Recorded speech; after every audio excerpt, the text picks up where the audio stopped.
Greetings, everyone, and welcome to SpaceWeek Live for Sunday, January 17th, 2021. Things are picking up. We had a quiet holiday season, but we've got pots on the fire and stuff's happening. Launches and test static fires and comings and goings from the ISS, so let's take a look.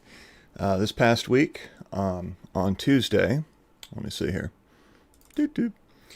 On Tuesday, SpaceX Dragon 2 CRS-21 made its first ever autonomous undocking from the Harmony module on the ISS, carrying 5,200 pounds or 2,500 kilograms of scientific experiments and gear, returning to Earth. Now, if you recall, SpaceX cargo modules are the only ones that return safely to the Earth. All other cargo modules, the Japanese ones, the Russian ones, the Cygnus, etc., they all burn up carrying garbage, essentially. But Dragon returns to Earth with scientific experiments and such. On Wednesday, the day after it undocked, it splashed down successfully in the Gulf of Mexico. Now, Dragon 2, woo, that's sped up. And Dragon 2, if you recall, is the same basic airframe, or space frame, I guess you could say, as the Crew Dragon module, or spacecraft. And that is, it has the same guts to it. It lacks the Super Draco engines, which allow Crew Dragon to have a launch escape capability for crew, but Dragon 2 cargo has 20% more capacity than Dragon 1, and unlike Dragon 1, which would splash down in the Pacific Ocean, Dragon 2 splashes down in the Atlantic or the Gulf, which is much closer to the Science Processing Center at Kennedy Space Center. Some of the returning experiments include investigations into cardiovascular cells, biofilms that could corrode stainless steel spacecraft structures. I guess they're researching that behavior. Techniques to assist with deep space emergency navigation, and several live mice who are helping with long-term studies into why astronaut eyesight changes in space. Then on Wednesday, SpaceX Starship SN9 prototype pulled off 3 static fires in rapid succession at 1:28, 3:22, and 4:36 p.m. Eastern Time. Here's a let's see. They were all successful. Though afterwards, Elon Musk tweeted that 2 of the 3 Raptor engines had, quote, slight damage, unquote, and would need to be swapped out prior to the much-anticipated high-altitude test flight that will be coming soon. Maybe this week, maybe next week. We'll discuss that a little bit more later. SpaceX's goal is to be able to do a quick turnaround on the vehicles and the engines, swapping out engines within a matter of hours. They're not quite there yet, but they're working on it. And I believe that this may be the first time that multiple static fires have been done on the same vehicle in such quick succession. I could be wrong, though. I'm not omniscient in terms of static fire history. But let's take a look at this clip from courtesy of Lab Padre of the static fires. Now, you may notice it says static fire number 2. That's because SN9 had already completed a static fire like a week or 2 ago. But yeah, this is going to be static fires 2, 3, and 4. And just FYI, in this clip, the first of the sequence of 3 static fires is shown twice. One with 2 different camera angles. The launch pad cam I included so that you could see some debris that flew away from the launch pad, and then the Nerdle cam, which is a more direct view of the underside of the rocket. So here we go.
So, yep, 3 static fires successful, and I don't know why there always seems to be debris that flies away from the launch pad, and it looked like it was sort of flipping through the air as if it were paper or cloth or something, some sort of light material. It didn't look like solid chunks of stuff, but I mean, I suppose it's basically a construction site, so and it's not like they have to worry about FOD, or foreign object damage, foreign object debris, like with an airplane that's going to get sucked into the into a jet engine. So maybe they're not that careful about cleaning up the launch pad.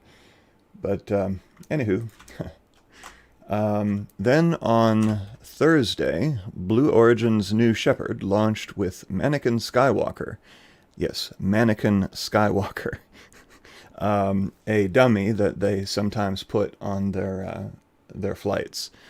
This launch did not include any customer experiments, as with the previous few launches, but it did contain some enhancements to their astronaut experience.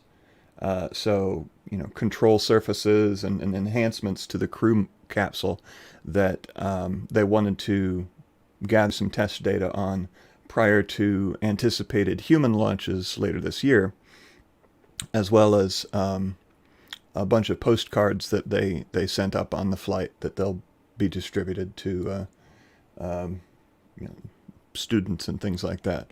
This was the 14th overall launch of New Shepard, and the first with this specific vehicle, Tail 4. The previous vehicle, Tail 3, had flown 6 times. This is also not the first. Well, hold on. Let's take a look at that video real quick, and then I'll talk a second about Mannequin Skywalker. Doot doot.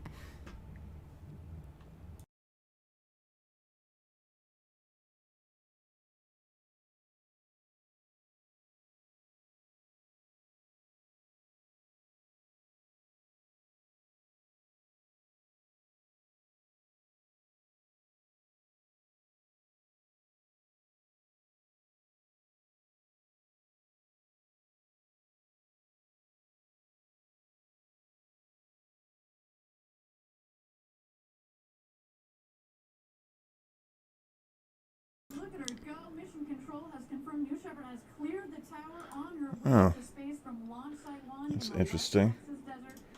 Seems to have, let me fix the sound. I swear. Windows has it in for me. There it is. You know what? I don't think you got any sound on that. Let me replay it for you, because that is not acceptable. Here you go. 2, 1. Ignition.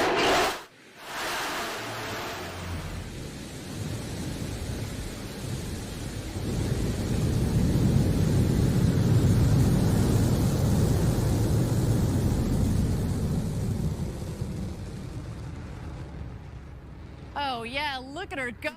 Oh yeah, look at her go. Yes, so, let's see. Somebody asked, oh, Canon Lucas, how many Raptor engines will the final version of Starship have? Let's see. Well, the current version has 3, and off the top of my head, I don't recall if that's the final number, but I can maybe look that up sometime between now and the end of the show. But or go to Wikipedia. Surely it will tell you. So just a heads up about New Shepard. If you're not familiar with this curious-looking rocket, it's Blue Origin's only production rocket at this time. They're also working on their New Glenn rocket, which is a monster, and will be partially reusable. The first stage of New Glenn will be reusable, just like Falcon 9 or Falcon Heavy, except bigger. And,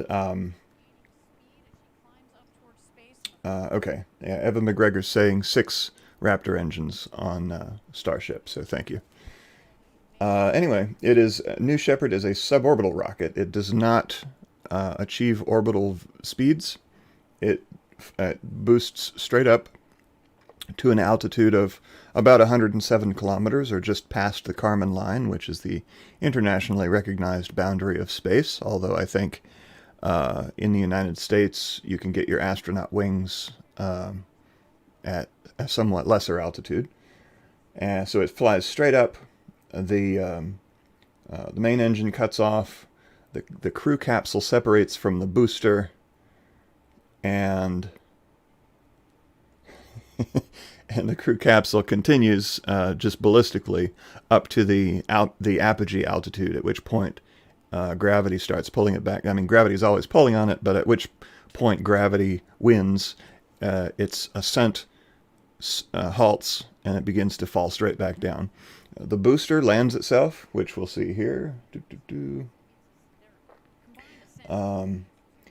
And the capsule descends on parachutes, and with a microburst of retro thruster at the last moment to cushion the landing. Let's check out the landing of the booster.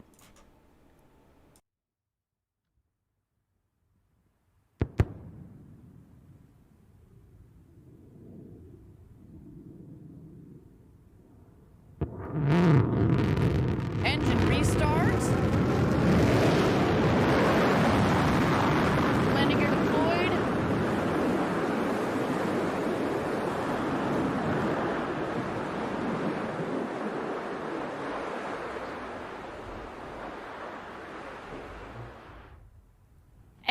touchdown. Welcome back. So that looked like a pretty squirrely landing. But it should be noted that New Shepard, because of its smaller engine, significantly smaller engine, the BE3 engine, and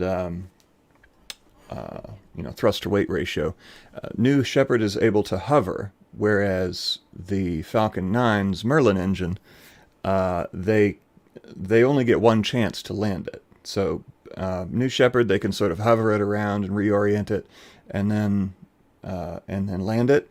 Whereas Falcon 9, the engine's actually too powerful, and that's why they have to do what's called a hover slam or a suicide burn to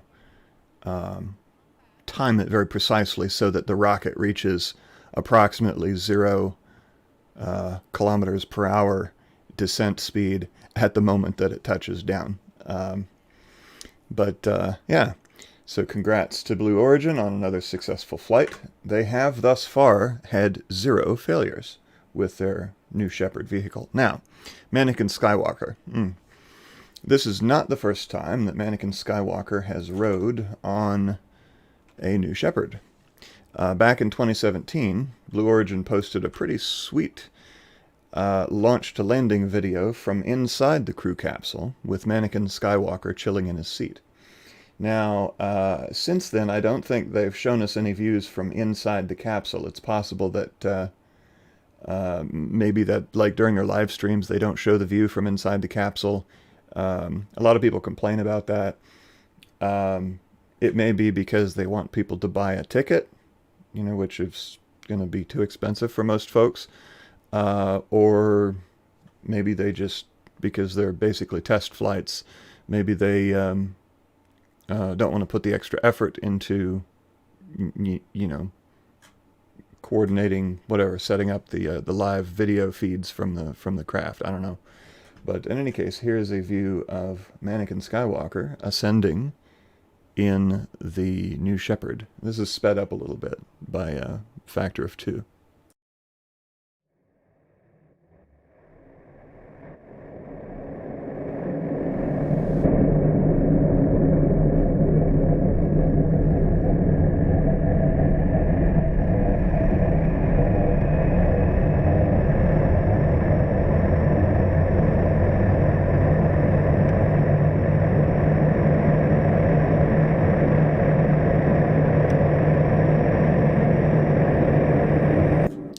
Some pretty amazing views there from the West Texas desert near Van Horn, Texas. So let's see. Here we go. That's looking rather spacey. So this is near Apogee. And then starts to come back down. And remember, the booster lands itself propulsively, but the crew capsule descends on parachutes, which we can see here. Him here sort of twisting around under the parachutes. Whee! I wonder what the crew would actually experience in that situation. Hopefully they don't get queasy easily. Alright. I mean, if they have a touchy stomach, they probably shouldn't be going to space to begin with. But, okay. Then on Saturday, the SLS, NASA's Space Launch System, the Artemis rocket, core stage conducted a hot fire test. This was the first hot fire test of the core stage booster with all 4 RS-25 engines. Now, the RS-25 is the mighty engine that powered the space shuttle. The space shuttle main engines, or the space shuttle had 3 RS-25s as its main engines. They burn hydrogen and oxygen, and they burn very cleanly. They're very well-designed engines, and these engines, in fact, are veterans. The engines on this booster literally flew on the shuttles, so this is not the first time these engines have been used, and unless there's some sort of RUD prior to the Artemis 1 launch, which is currently scheduled for November maybe, these engines, it will not be the first time that they had been to space. Now, let's check out this this test. It was supposed to, the hot fire test was supposed to last 485 seconds, or just over 8 minutes. However, the test was shut down after about 60 seconds because of an issue with, I think, engine number 4. So let's check that out.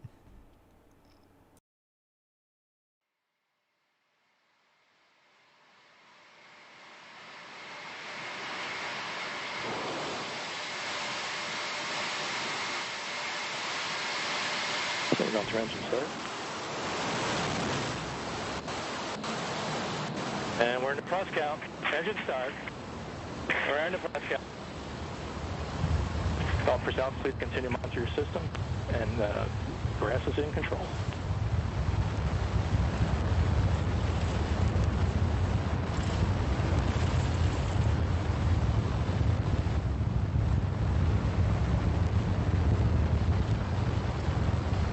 All right, first 25 seconds.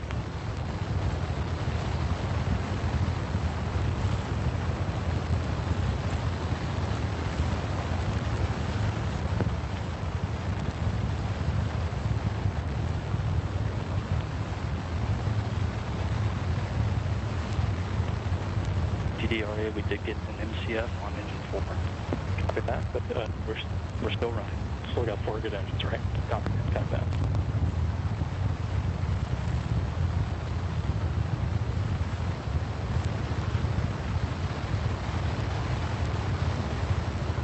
All right, the pass is through 60, T plus 60 seconds.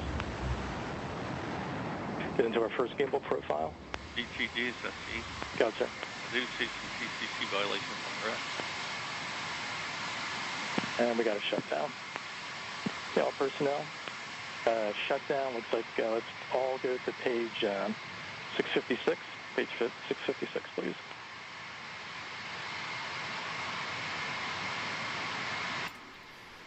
This wasn't page 666.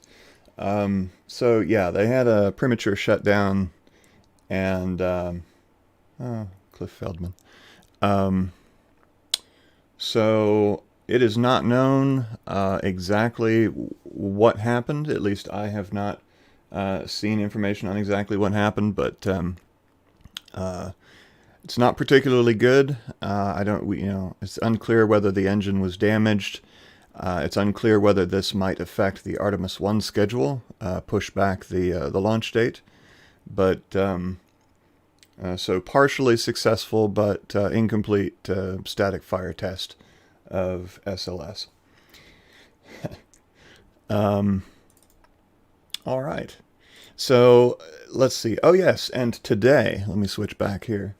Today, just a few minutes ago, in fact, Virgin Orbit deserves a big congratulations because they successfully launched their Launcher 1 rocket from under the wing of its 747 carrier plane, Cosmic Girl.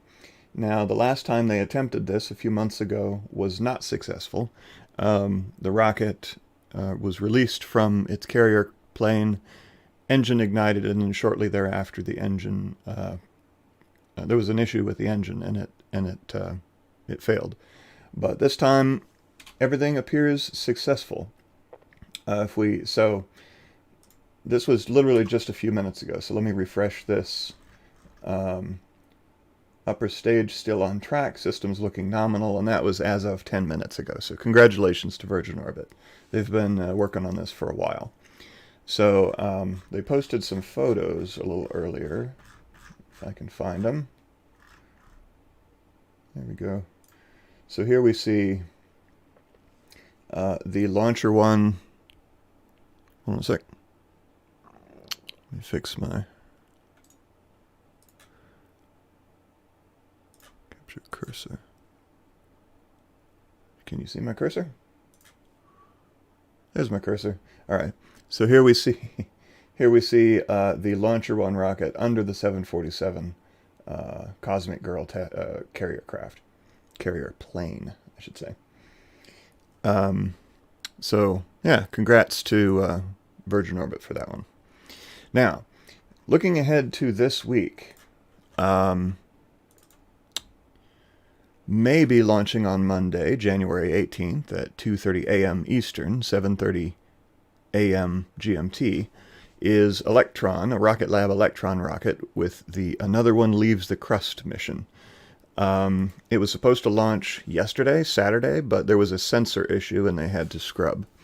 The exact date and time haven't been confirmed, but that's that January 18th at 2:30 a.m. Eastern is a sort of a no earlier than date time.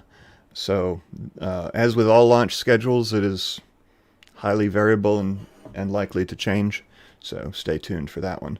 Also on Monday at 8:45 a.m. Eastern, 1:45 p.m. GMT, a Falcon 9 will launch Starlink 16, which is the 17th batch of satellites for Starlink, which will bring the total number of Starlink satellites currently orbiting to 961.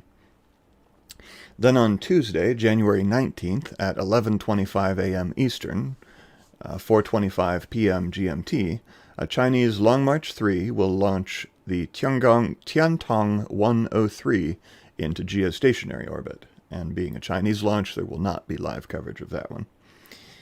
Then sometime between Tuesday and Thursday, maybe Friday, maybe next week, maybe later, between 9 a.m. and 6 p.m. Eastern, 2 p.m. and 11 p.m. GMT, Starship SN9 will launch to an altitude of 12.5 kilometers or 41,000 feet, similar to SN8's historic flight.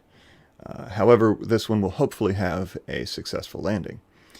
The test schedule for the Starship prototypes is very fluid, and we all have to base our estimates on our launch time and test time estimates on the federal temporary flight restriction notices, the Cameron County, Texas road closures, first-hand observations of the launch pad by folks such as Lab Padre and others, as well as dribbles of information from Elon Musk, usually via tweet. Stay tuned, though, because when it launches, I will have a stream for you. I will put a link to the TFRs in the chat. You can check them for yourself. Just sort by, or rather filter by space operations, and then you'll see all these space-related TFRs.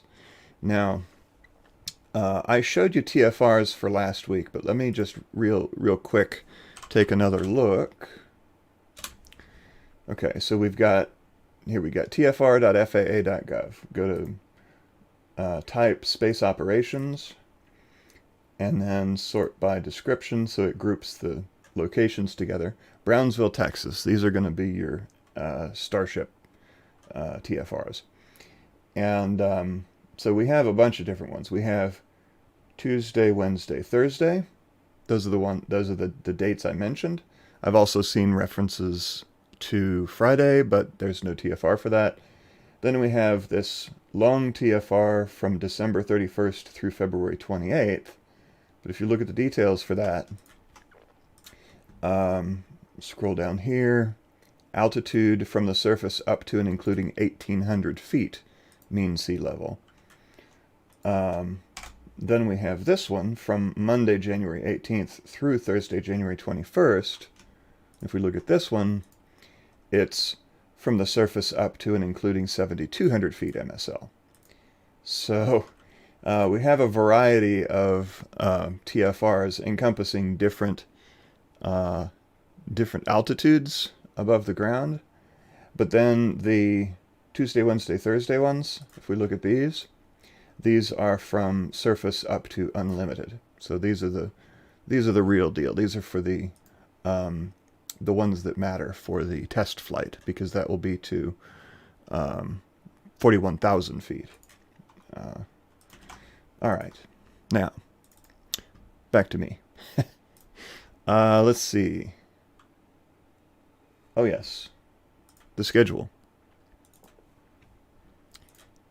Then on Thursday, January 21st at 9:24 a.m. Eastern, 2:24 p.m. GMT, a SpaceX Falcon 9 will launch Transporter 1, a rideshare mission delivering dozens of small microsats and nanosats to sun-synchronous low Earth orbit for both commercial and government customers. So we've got 2 Falcon 9s, one Launcher 1, which just launched, and possibly an Electron, probably an Electron, possibly Starship, and a Long March this week. All right, now back to me. So, some not personal news, but some other news related to the channel. This past week, I purchased the domain name rawspace.live. Now, what I really wanted was raw.space, but that domain is already owned, even though there's nothing there. And I've been trying to get a hold of the owner of that domain, and they haven't been responding. So I'm not holding my breath on that one. I doubt that I'll be able to get that one.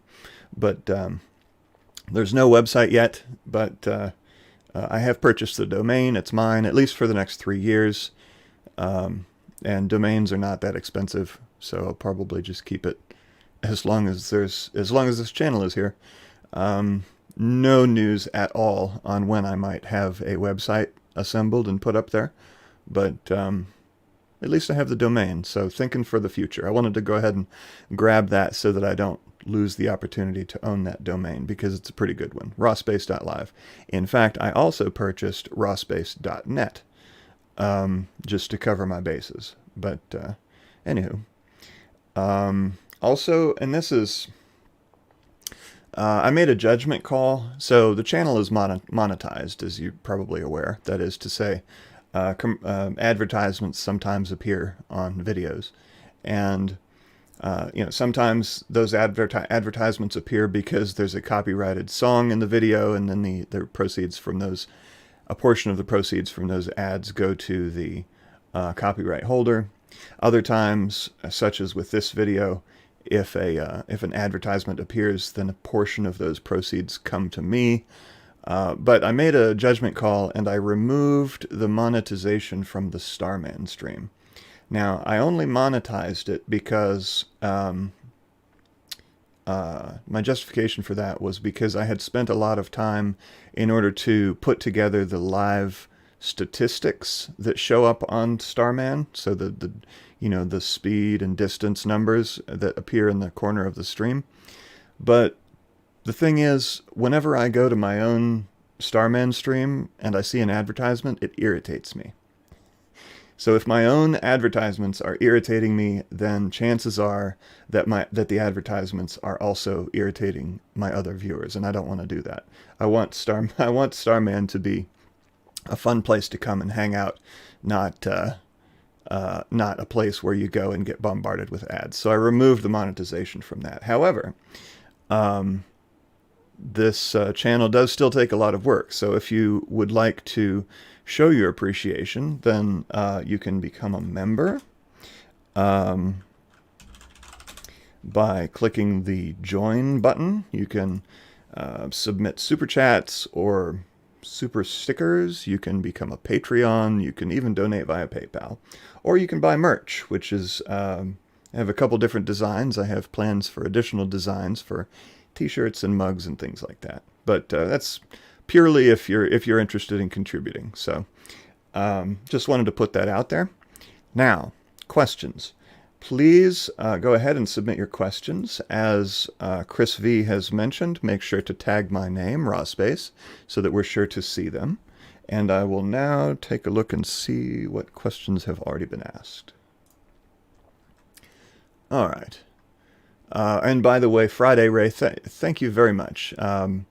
Honorable Nerdle and guest of importance from our partner channel, Lab Padre,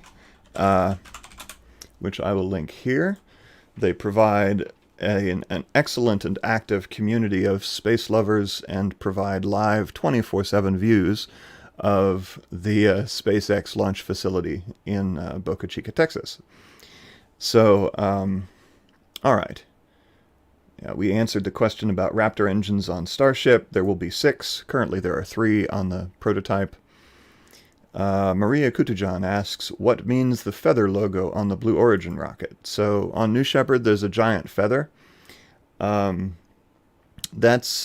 is their logo, and I don't, off the top of my head, remember the reasoning behind the logo. It may be a reference to, you may recall on one of the Apollo missions, they did a demonstration, dropping a feather and a hammer on the moon, and they descended at the same rate, and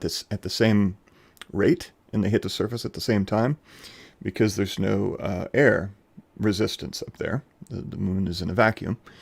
It may be a reference to that, but it may simply be that a feather represents flight, and Blue Origin is engaged in the activity of flight. But I don't have an exact answer, but I have some guesses, and those are my guesses. Anurag Vajail asks, is it, I believe referring to the Cargo Dragon, better than Crew Dragon? They're actually essentially the same thing. So they're both different models of the Dragon 2 vehicle. Crew Dragon has the Super Draco thrusters, which allow them a launch abort or launch escape capability. If something goes wrong during the launch, the Super Dracos can boost the astronauts away from the rest of the rocket to safety. Cargo Dragon does not have those. Cargo Dragon, it's the same airframe though, so they're basically the same thing. Rockin' Robbins 13 asks, what's this about the UK getting into space biz in a big way? I am not sure. I know that Evan McGregor is working on rocketry, but as far as the UK as a country getting into space in a big way, I'm not sure. Perhaps you could provide a reference. Anurag Vajail, please talk about ISRO. Well, ISRO is the Indian Space Research Organization, the official space agency of India, and they launch rockets such as the PSLV and the GSLV, and the last ISRO launch was maybe 3 weeks ago, something like that, 3 or 4 weeks ago. So they're moderately active in the launch sphere, and they are they get a lot done with limited resources. The budget for ISRO is a lot less than for like NASA or even like Roscosmos, but they still have a lot of success with their delivery of payloads to orbit, and so kudos to them for that. Let's see. Canon Lucas, what audio system or mic interface do you use? I love your HD streamings. Well, thank you, first of all. I have a good old Blue Yeti microphone. This is a Blue Yeti microphone. Let's see if I can pull it up a little more. It's a good mic. I mean, it's sort of ubiquitous and kind of, I don't know, it seems like it's almost kind of made fun of because it's so ubiquitous, but guess what? It's a microphone, it's sensitive, it picks up my voice, and it does a good job. I also have a little wraparound pop filter on it. I used to have a big circular one that was ugly, but I didn't like it. I wanted one that was more form-fitting and wrapped around the microphone, that was more subtle. And yeah, so I got it. I had to make a modification for it to fit on this big fat mic because it's a pretty big mic, but it does a great job. I enjoy it. I just wish my mount arm was better because it's kind of hanging on by a thread, and I think the metal's bent because my table is not very conducive to clamping onto because it has a anyway. Let's see. Sunny, thank you very much for that super sticker. The thumbs up fox, it looks like. MVM Motovlog Music asks, have I named my spaceship yet? The SS Ra, maybe? I don't know. I haven't given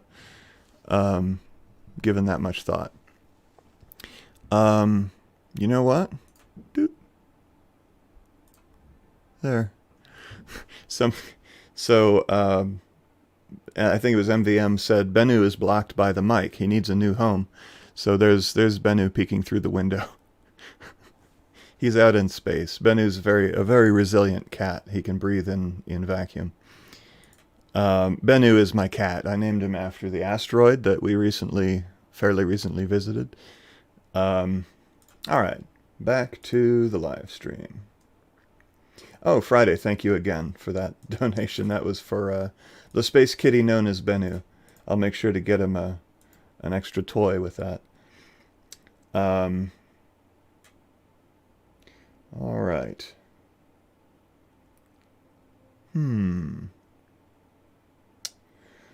Any more questions?